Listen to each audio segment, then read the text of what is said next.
नमस्कार, मैं अनुराग तिवारी। आप देख रहे हैं करेक्ट इंडिया न्यूज़। इस समय हम उत्तर प्रदेश के अम्बेडकर नगर ज़िले में उपस्थित हैं और हमारे साथ धीरेंद्र त्रिपाठी जी हैं, जो आदर्श ब्राह्मण फाउंडेशन के प्रदेश अध्यक्ष भी हैं।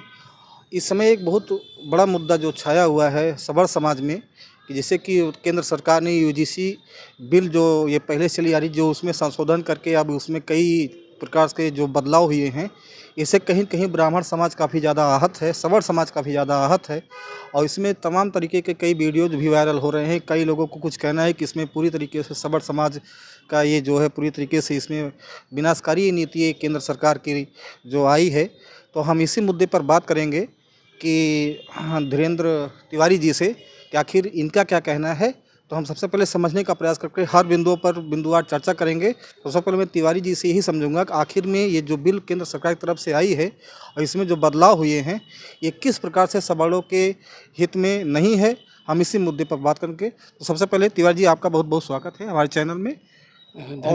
और आपसे बस एक मुद्दा यही जो चल रहा है कि यूजीसी को लेकर, यूनिवर्सिटी ग्रांट कमीशन को लेकर, आखिर इसमें किस प्रकार से सवर्णों का हित दिखाई दे रहा है। धन्यवाद। और इस चैनल के सभी श्रोताओं को भी बहुत बहुत धन्यवाद। ये यूजीसी संशोधित जो बिल पास हुआ है जो है जी ये इसमें बैकवर्ड को भी जोड़ा गया है और जनरल फॉरवर्ड को पूरी तरीके से प्रताड़ित करने की एक सोची समझी रणनीति लग रही है, जिससे जो है हमारे सामान्य वर्ग के बच्चे तमाम जो है प्रतिभावान रहे, तमाम IAS IPS सब बने, यहाँ से चंद्रयान तक जो है यहाँ के यूनिवर्सिटी से के माध्यम से होते हुए जाते हैं। उन सभी को हौसला तोड़ने के लिए ये ऐसा कानून बनाया गया है। ये वहाँ प्रताड़ित हो, इनका हौसला टूटे, ये शिक्षा से वंचित हो जाएं, इस तरीके की साजिश है, एक योजना जो बनाई गई है। और पहले तो लोग गांव में ही SC ST से परेशान थे, इसमें बैकवर्ड को भी उनके साथ जोड़ के जनरल के सामान्य वर्ग के साथ को बहुत ही सुनियोजित परेशान करने की एक रणनीति है। और इससे आहत होकर जो है हम लोगों ने यहाँ पे जिला अम्बेडकर नगर कलेक्ट्रेट पर 30 जनवरी को एक धरना प्रदर्शन का आह्वान भी किया है। जी अच्छा, इसमें जो जैसा कुछ लोग ये कह रहे हैं कि इसमें सवर्ण समाज के बच्चे जो है इनको पूरी तरीके से फंस जाएंगे इस बिल का कारण। और उसमें दूसरी चीज़ ये भी कह रहे हैं कि जैसे अब सब कुछ लोग ये कह रहे हैं कि ये जो बिल लाई गई है, ये अब केंद्र सरकार सवर्णों को किनारे कर ये OBC को जो है मेन फ्रंट पर लाना चाहते हैं। क्या ये बात सही है? बिल्कुल, ये आज भाजपा जो चरम पर पहुंची है, ये सामान्य वर्ग ही देन रही कि आज यहाँ पर चरम सीमे पर अपने जो है पूरे देश में जो है राज कर रही है लगभग। लेकिन उसी को तोड़ने के लिए ये इनको लगता है कि 85% ज़्यादा नज़र आ रहा है, 15% कम नज़र आ रहा है। पहले 80 था, उसमें बैकवर्ड भी जोड़ते हुए अब इनको 85% की तरफ मुँह बढ़ रही है। इसमें 15% के ये जो है निगलेक्ट करना चाहते हैं, इनको दरकिनार करना चाहते हैं। लेकिन आने वाला समय अगर ये बिल में संशोधन नहीं हुआ, ये उनके लिए बहुत ही दुखदायी और कष्टकारी भी होगा। जो है दूसरी चीज़, जैसे कि प्रदेश सरकार से लेकर केंद्र सरकार का एक जो पिछले विधानसभा या लोकसभा में जो नारा दिया गया था, कटोगे बटोगे, क्या उस फैसले पर, क्या उस नीति पर अब भाजपा सरकार चल रही है? बिल्कुल, ये तो यही लगता है। वो लोग कह रहे थे कि कटोगे बटोगे तो नुकसान होगा आपका, लेकिन यहाँ तो स्वयं बांटने की रणनीति बना दी है इस बिल के माध्यम से। ये रॉयल एक्ट 1919 में अंग्रेजों का एक कानून था, उसी का पूरा एक तरीके से जो है ये लागू करने का प्रयास हो रहा है। अंग्रेजों के समय प्रताड़ित रहे, इसी तरीके से ये एक्ट आ गया 13 जनवरी 2026 को।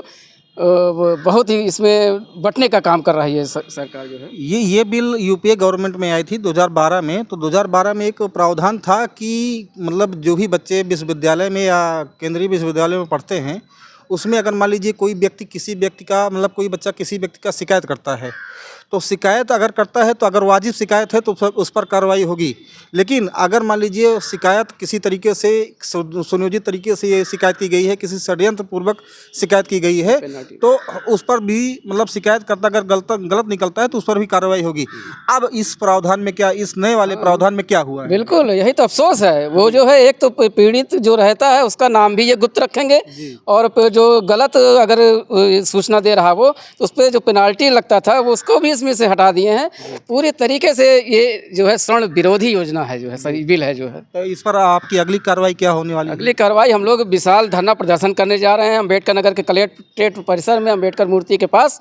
और नहीं होता है तो ये क्रमशः जो है सड़क जाम होगा, चक्का जाम होगा, पुतला दहन होगा, भूख हड़ताल तक की जो है प्रक्रिया है इसके तहत। जब तक ये कानून बिल वापस नहीं होगा ये विरोध प्रदर्शन जारी रहेगा। तो तिवारी जी, अगला सवाल हमारा ये है कि जैसे इस पर जो भी आपके सवर्ण नेता अम्बेडकर नगर जिले में हैं, कोई ब्राह्मण समाज से है, कोई बाबू साहब के समाज से है, क्षत्रिय समाज से है और बड़े बड़े पदों पे हैं, तो ये लोग आखिर क्यों नहीं बोल पा रहे हैं? बिल्कुल, जब से हमने ये शुरू किया है तो आज भी कम से कम दर्जनों फ़ोन आए हैं और बार एसोसिएशन में भी अभी हम बैठे थे, वहाँ से भी हमको समर्थन मिल रहा है और विगत 1-2 दिन में जो है जारी भी हो जाएगा पत्र भी उन लोगों का, तो समर्थन अब आ रहा है। लगे करणी सेना का भी आया है, क्षत्रिय की तमाम क्षत्रिय भाइयों का भी आया है, काया समाज के आए हैं, बनिया समाज से भी लोग आ रहे हैं। ये जो है विशाल धरना प्रदर्शन होगा जो है। अगला सवाल हमारा है कि प्रयागराज संगम क्षेत्र में स्वामी अभिमुक्तेश्वरानंद को लेकर और प्रदेश सरकार को लेकर काफ़ी ज़्यादा तनी मतलब घटनाएं सामने आ रही हैं, जो समाचार मिल रहे हैं। आखिर आपके नज़र में स्वामी अभिमुक्तेश्वरानंद को लेकर कि वो शंकराचार्य है नहीं, आपका इस पर क्या प्रतिक्रिया है? देखिए, उस मुद्दे पे तो नहीं जान, लेकिन मैं बात करना उसमें उनको निवेदन करना चाहिए था कि आप इसी तरीके से रथ या ना ले जाएं, जो भी ले जाएं, एक सामान्य तरीके से उनका भी वहाँ पे स्नान कराना चाहिए था। उसके बाद जो घटनाएं हुई, जो छोटे छोटे बटुक ब्राह्मण बटुकों को जो है सीखा पकड़ के खींचा गया, अरे यही बटुक तो आगे बढ़ के ही आपके कर्णधार रहे हैं। हम लोग बटुक रहे तो आगे कर्णधार हुए, वो बटुक आगे आगे कर्णधार बनते हैं देश के भविष्य के। उनको इस तरीके से प्रताड़ित किया, ये कतई भी जो है उचित नहीं था जो है। दूसरी चीज़, अगर पिछले साल की हम बात करें, पिछले साल गोरखनाथ मंदिर में स्वयं स्वामी अभिमुक्तेश्वरानंद गए थे और वहाँ पे बाकायदे गोरखनाथ मंदिर का हवन पूजन अर्चन किए थे।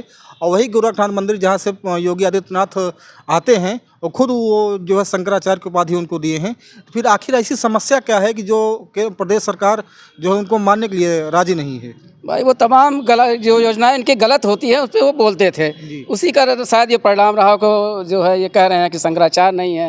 वो लगातार जहाँ भी गलत योजनाएं होती थी, गलत बातें होती थी, वो उसको जो है हम विमुख होकर या आगे आके वो आवाज़ उठाते थे। शायद यही कारण रहा होगा जो शंकराचार्य से। तो कहीं न कहीं ये ब्राह्मणों का जो है ये सवर्ण समाज का ये अपमान किया गया है प्रदेश सरकार। बिल्कुल बिल्कुल, लगातार हो रहा है जो है, तमाम हत्याएं हो रही हैं, तमाम प्रताड़ित किए जा रहे हैं हर तरीके से जो है। बहुत ही ब्राह्मण उत्पीड़न, स्वर्ण उत्पीड़न भी जारी हो गया जो है। ये थे हमारे साथ धीरेन्द्र तिवारी जी, और इनका अगला धरना प्रदर्शन इसी मुद्दे पर, यूजीसी वाले मुद्दे पर जो है 30 तारीख को होने जा रहा है कलेक्ट्रेट सभागार में। और हम आपको बताना चाहते हैं कि यूजीसी बिल जिस तरीके से पूरी तरीके से लागू किया गया है, ये केंद्र सरकार की ये सवर्ण विरोधी कानून है और इसको मानने में कोई दो राय नहीं है। और मैं सब समाज से आह्वान करना चाहता हूं कि जितने भी सर्व समाज के बड़े नेता हैं जो प्रमुख मुद्दों पर रह चुके हैं या हैं मौके पर, उनको भी इस तरीके की आवाज़ उठाने की आवश्यकता है। इस पर कहीं से कोई दो राय नहीं है। फिर मिलते हैं अगले किसी नए मुद्दे के साथ, तब तक के लिए जय हिंद, जय भारत, नमस्कार।